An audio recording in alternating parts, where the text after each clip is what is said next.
Hey everyone, and welcome back to another report. This is going to be an interesting one, a tricky to write one. Escape from Tarkov, the latest Twitch craze, has been making headlines. Now, first these headlines were celebrating and explaining its massive rise on Twitch over the last week, but shortly after, things got messy when the developers attempting to defend having only male playable characters in the game, got sort of caught up by the media, and yeah, they went to town. Now, of course, it's one of those videos, right? We've got to take a colossal mess. We've got to sort it out because Battlestate, the developer, are not pure either. They've actually abused DMCA takedowns in the past to silence criticism. Now, as for the core issue here, this is a topic that we've even had to deal with in our studio, so do stick around. I think this is going to be a really great one, so be sure to like, sub, and let's go. Escape from Tarkov is a hardcore survival shooter with persistent MMO elements, and by all means, it actually looks pretty great, like a game I'd be interested in. The gunplay looks really fun, and there are design elements that really support that fantasy. At a glance, it looks like the Russian developers of the game really know how to create a just depressing, run-down atmosphere, and it really does stand out in the game. Now, a recent Twitch event spiked the viewership of it from about 15 to 20k all the way up to 300k, taking the top spot and doubling or more player counts. So, with this popularity, it was not long before old sins were brought to light by the press. Now, back in the game's alpha launch, one of the developers was interviewed at Gamescom, and this was by WCCF Tech. Now, when asked about having playable female characters in the game, the developer said no, and they concluded that women are not allowed to be in the war, and when the interviewer pressed them on that statement, saying that women are in the military today, the developer actually said that he agrees, but we came to the conclusion that women can't handle that amount of stress. So that is what this one developer of the game said. And they went on to say, there's only place for hardened men in this place. Now, the dev's English was clearly pretty ropey, and that is important context, but I think the broad point was got across quite clearly. So, this interview was trudged up, and the topic of female characters was revived. Now, after a while, the developers addressed this on Twitter. They said that the interview was done by a non-key employee and may have been misrepresented. They said that it was not their official position on the issue and that they respect military women.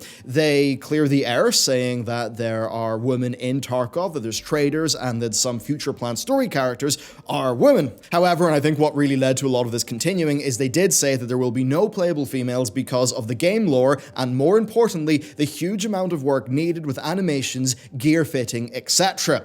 Now, that tweet was picked up on, and combined with the game's very sudden popularity, critical headlines began to appear. So Kotaku's Ethan Gatch calls it an excuse. He criticizes the game lore angle, saying there's really nothing established that would stop female soldiers in the context, and he also criticized the amount of work angle, saying that that is something that has been used before with Assassin's Creed Unity and Far Cry 4, who basically, they said the same thing to explain cutting female characters, even though a former Ubisoft animator claimed that it would not be that much work at all. Now, a bunch of sites, of course, jumped into the fray here. I think the ones that were the most, aggressive in tone on this were The Verge.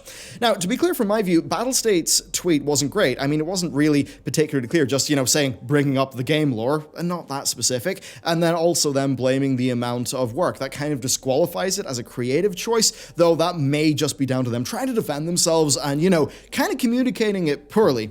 But still, I think better points could have been made here on all sides, and I think this situation is a massive mess. So to be a bit more precise, like if you were going to criticize their angle of saying game lore, I'd say that, typically when a conflict advances to the stage of societal collapse, that's when you actually do get more women involved, because it's a matter of survival. And many third world countries have the opposite thing of, say Sweden, right? And it turns out when stuff's real rough, it actually doesn't matter what bits you've got, because the shit's got to get done. Now, for maybe real world examples, take the Kurdish YPG forces, right? So basically the point here is that lore may not have been the ideal defense for them to make, given that it is a decently modern game and it is a survival situation when it's just at the end of the day humans trying to get by. So I actually personally disagree with the developer's reasoning there. That said, I'm not going to tell them what to do. Personally, I do think that something, saying something like that in an article, I think that would have been a bit less combative. I think it would have been more open, it would have been more educational, and that would have been a way to disagree with the developer in a productive manner. And I guess I'd say importantly, it does not involve bringing up capital G gamers, right? And, journalists bringing up their cultural aversion to much of the hobby. I think there's a lot of unneeded and unhelpful venom there that's actually self-defeating from the point of the journalists. I mean, if you tell a massive amount of people that they're horrid sexists, all you're going to do is actually push people in that direction. It's a bit like how calling, I don't want to bring politics into it that much, but if you call a massive swathe of your country, deplorables, then that's not a great idea from the standpoint of trying to spread your values to those people, which, should be what you want to do. So as for the developer's perspective, let's actually consider it honestly. So for a studio working on their own game, yes, it is their choice to make both creatively and in production. Female models may have actually been possible, but just lower priority than making other additions to the game. Although exaggerating that work to try to defend yourself, I think that maybe is a bit bad form. It's hard to say though without knowing their specific situation. So yes, I'd say ultimately there's a degree of creative freedom there, and if you dislike someone's creative decision, then don't purchase the game. It's obviously not really made for you. Fair enough, and I suppose the market will end up deciding in a direction. Now, as for the developer expense thing, it's an interesting sort of topic, right? So, say Tachanka in Rainbow Six Siege. If you wanted to make a sort of, a female variant of that character, it would be, it would be pretty easy. For this game, though, that's a game where you're swapping your gear sets all the time, so making a new model is actually pretty easy. But, making all of the clothes in the game, having, different variants of that fit to a different model, that is a decent amount of work. And I actually think it's really unfair to bring up Ubisoft titles as, as an example here, because it's just not fair. Tarkov's doing super well. They have a lot of cash, but they're not Ubisoft, so they're not going to have that level of resources. The Assassin's Creed development teams, they are many, many, many hundreds. I think if you include support staff, it can actually be in excess of 1,000, which I doubt is what the situation Tarkov is dealing with. Now, that said, I think it is the case that it's not a particularly hard thing to do. And the only other element that I could think of there is opportunity cost. So you've got these animators, you've got these modelers, you've got these riggers, the texturers. Right, they could be working on that, but they could be working on something else, and maybe that something else is going to be more important for core gameplay. That could be a justification. I think what really hurt here is the developers were not precise about that. I think if they wanted to get away with this, or, to say this in a way that wouldn't have sort of kicked up a big mess for them, they should have just talked more about the expense angle and been just a bit more precise. Now, I think that probably would have had to come with saying, and we'll probably do this in the future once our core feature set is done. However, that's not really what they said, that's just me bringing up a hypothetical. And I'd say overall, just that lack of precise communication definitely has made things a little bit messy. Now, this is also something that, as I said at the top of the video, that we've had to deal with in our game. So, war and all of that's traditionally thought to, be a sort of a more male-dominated situation. The game that we're working on, we've got a team of 7 working on that currently, that's Antarctic exploration, right? And, it's not literally that, but it's sort of same thing. Now, that traditionally is a sausage fest, yes, and most of our characters are male, but we did actually make the decision to, bring in a few female characters. And one of the reasons why we did that is because, frankly, we had the 2 boatswains. We didn't really want any more. We wanted to have a more varied cast of characters who tied into more of the mechanics of the game. So, one of our characters, she comes from high society, and that's a pretty different background that kind of explains why she's on this expedition. And I think that just leads to a more interesting cast of characters. The other ones are photographer, and again, she's pretty different to the other characters. So for us, we've ended up doing that in a way that, people are expecting something that feels like early 1900s Earth. It's not early 1900s Earth, though. So, we've taken a little bit of freedom there to play with things and, at the end of the day, do our creative vision. And that's a decision that we made for our game. I think it ended up helping us out. And that's, that's how we approach that. And that's always something I'm going to be completely honest with you, because I think explaining the creative process is, a really useful thing, right? Everyone gets to learn where everyone comes from. I think that's a good thing. And then I suppose I'd also say that by allowing us to have characters from more, non-traditional backgrounds for your traditional Antarctic expedition, it actually makes writing easier. Because if you've got a whole bunch of characters who are very traditional by the bullet, and you want to do, really interesting stuff with your script, it's actually going to be harder. But if your characters are just a melting pot of crazy stuff, it's, you kind of get more natural interactions sparking off each other. We're probably going to end up 150,000 words. So, stuff like that is, I think it actually lets the writing flow a bit more easily. But anyway, with that, let's get back to Tarkov. So on the coverage angle, it does seem like a bit of this is a case with people, sort of have minimal intent of actually playing the game, really trying to throw their weight around. Now, I mentioned cultural aversion earlier, so let's just talk about that a little bit. I think there is a preset view on, capital G gamers, right? And this is something we've seen a lot throughout the commentariat. And any time that I think there is a way to, smash gamers over something, that is going to end up happening. But as I said earlier with the point of, if you just tell everyone that they're sexist, you tell everyone that they're deplorables, you're not going to help discourse, and you're actually going to push people away from you. And I think that's something that's obviously happening here. And then I suppose there's another bit, there's sites like The Verge and Kotaku that do, quite strongly lean left, and they are American sites. And I think that's being fair to them. That's something they would say themselves.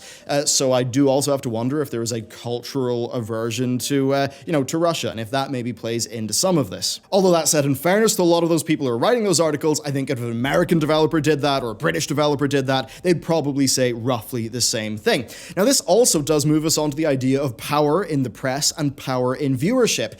At the end of the day, I actually don't think that these sort of articles and this coverage is going to do much to Escape from Tarkov. I actually think it's probably just going to spread it out there, and because it's being done in such a sort of aggressive manner, the people who feel targeted by that aggression, I think they will be more likely to play Escape from Tarkov, and I think current Escape from Tarkov players are not really going to be impacted by it. So I think it's fairly interesting in that it seems like the press have less and less power, and just organic viewership on platforms like Twitch, well, it seems like that has more and more power, and that's probably going to end up playing to Escape from Tarkov's favor. Now, this particular situation isn't even the only thing that Battlestate were sort of dredged up for, so the sort of trend of character assassinations sort of reared its head here. It's a little bit of an interesting thing. Just before the big Twitch event started, Battlestate themselves were banned from Twitch. Now, on their live stream talking about a new bit of content for the game, a developer claimed that a new item was going to be extremely expensive in-game, and in response to that, another dev grabbed an unloaded gun that they used as a prop and pretended to use it on himself. It was quite well acted, a funny little bit, something definitely against Twitch terms of service, though.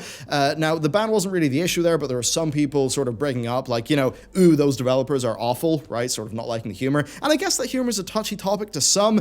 Many might consider it to be in bad taste, but honestly, I think it was a joke. I think it was kind of funny. I mean, that sort of humor, it's pretty common around here anyway. I don't know if it's maybe an American thing where it's sort of less acceptable, but that's pretty much what went up there. Now, that said, there is one really important criticism to bring up about Battlestate here, and this is a really shitty thing they've done. They have abused the MCA takedowns on YouTube to remove negative coverage of Escape from Tarkov. In 2018, two YouTubers had a large numbers of videos claimed by the studio. Now, Battlestate explained that misinformation was being spread about a data leak that involved them, but I mean, to be quite frank, going through most of the videos that were targeted, I mean, most of them were claimed for having negative hype, and that negative hype is actually like a quote from the developer. They cited negative hype.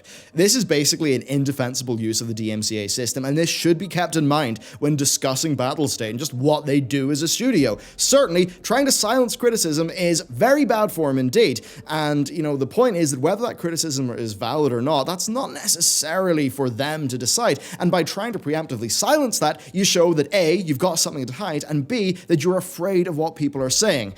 Now, that said, I mean, still props to their developers, their staff, for making what appears to be a fantastic game. It's certainly one that's given countless hours of enjoyment to people, and that probably is a good thing that's been put out into the world, that's giving people, just more enjoyment from their hobby, so fair enough there. But overall, this is a video that I think you could maybe characterize by being not particularly strong in either direction, because, I mean, personally, yeah, I do disagree with Battlestate a little bit. I think the reasonings are pretty weak, and I think the stronger reasoning that they could have had, talking about opportunity cost, talking about the development pipeline, they could have made those points more clear. But also, when I look at some of the coverage for this game, it's needlessly aggressive. It's using one developer's tweet as a bludgeon to hit a large number of, just fans of the hobby. And I think that's particularly unfair. I think it's really unproductive, and I think it is emblematic of a pattern of behavior that has been extremely damaging to the hobby over the last sum of years. I think that this needless aggression coming from, I suppose, the incumbents, the commentariat incumbents, that's not really ideal. And I think we're feeling those cultural ramifications in just the general aggressive tone of online discourse. And honestly, I think it causes more stress, more grief, more misery for everyone involved, and it basically makes the world a worse place. I think it sucks, and more than anything, it is the one thing I would like to see get better in gaming, because we have all of these problems we want to solve, like monetization strategies and things like that really suck, but if the ability to actually have a conversation, if that is ruined, how can you really make effective change in other angles? I think that's the problem. So let me know, what do you think about the wide range of issues that we have covered in this video? If you enjoyed it, be sure to like and sub. And also on the channel, there are loads more videos just came out in the last few days, so give them a look. Thank you very much for watching, and I'll see you next time.